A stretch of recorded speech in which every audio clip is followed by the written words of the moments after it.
قطر golf region میں تیزی سے ترقی کرتا ایک مضبوط معیشت کے طور پر سامنے آ رہا ہے، جہاں کے جدید انفراسٹرکچر اور دنیا کے ہر شعبے میں بڑی انویسٹمنٹ نے دنیا کی توجہ حاصل کر لی ہے۔ قطر کی اسمارٹ اسٹریٹجی نے آج قطر کو دنیا کا سب سے امیر ترین ملک بنا دیا ہے، جہاں آج قطر پوری دنیا کا سب سے بڑا LNG ایکسپورٹر بھی بن چکا ہے۔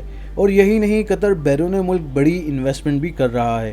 1916 سے لے کر آج کے قطر کے کچھ ریئل فیکٹس آپ کو بتائیں گے۔ کور ٹو فیکٹس کی نئی ویڈیو میں خوش آمدید معزز ناظرین۔ اگر آپ ہمارے چینل پہ نئے ہیں تو ہمارے چینل کو سبسکرائب کر لیں اور بیل آئیکن کو کلک کر لیں۔ 1916 سے پہلے قطر بدحالی کا شکار تھا، جہاں کوئی بھی رہنا پسند نہیں کرتا تھا۔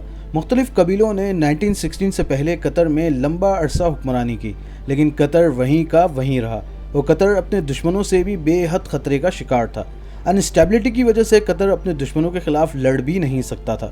پھر 1916 میں اس وقت کے امیر عبداللہ الثانی نے برٹین کے ساتھ ایک معاہدہ سائن کیا۔ اس معاہدے میں برٹین نے قطر کو ہر بیرونی حملے کی صورت میں پروٹیکٹ دینا تھا، اور اس کے بدلے میں برٹین نے قطر کے نیچرل ریسورسز میں شیئرنگ حاصل کر لی۔ لیکن ان 25 سالوں میں قطر نے بہت کم ترقی کی۔ پھر 1960 میں قطر میں برٹین کی کمپنی کے تعاون سے سب سے بڑے خزانے کو دریافت کیا گیا، جسے آج دنیا کی سب سے بڑی گیس فیلڈ کہا جاتا ہے۔ قطر میں دنیا کا سب سے بڑا گیس کا ذخیرہ دریافت ہونے کے بعد قطر کے پڑوسی ممالک کو اس گیس کی کچھ خاص ضرورت نہیں تھی، اور جن ممالک کو گیس کی ضرورت تھی وہ قطر سے بے حد دور تھے، جن کے لیے گیس پائپ لائن بچھانا ایک ناممکن سا کام تھا۔ جیسے جیسے وقت گزرتا گیا، قطر کی یہ دریافت اس کے کام نہیں آ رہی تھی، اور قطر کی یہ نارتھ فیلڈ کا کام کچھ سالوں تک پینڈنگ رہا، اور یوں قطر سروائیو کرتا رہا۔ 1971 میں برٹین اور قطر کے درمیان ہوا معاہدہ ختم ہوا، اور یوں قطر کو برٹین سے آزادی مل گئی۔ آزادی کے 25 سال تک قطر کی معیشت ڈسیبل رہی، اور پھر 1995 میں شیخ حماد بن خلیفہ نے اپنے والد کا تختہ الٹ کر خود قطر کے امیر بن گئے۔ حماد بن خلیفہ نے قطر کی ڈیولپمنٹ پر کام شروع کیا، اور قطر کے سب سے بڑے قدرتی وسائل کو استعمال کر کے آگے بڑھنے کا ارادہ کیا۔ قطر کے امیر نے نارتھ فیلڈ کی ڈیولپمنٹ پر بے تحاشا پیسہ لگایا، جہاں نارتھ فیلڈ میں ایک جدید ڈیولپمنٹ پلانٹ لگایا گیا، جہاں نیچرل گیس کو لیکوڈ فارم میں تبدیل کر کے پوری دنیا کو بیچا جانے لگا۔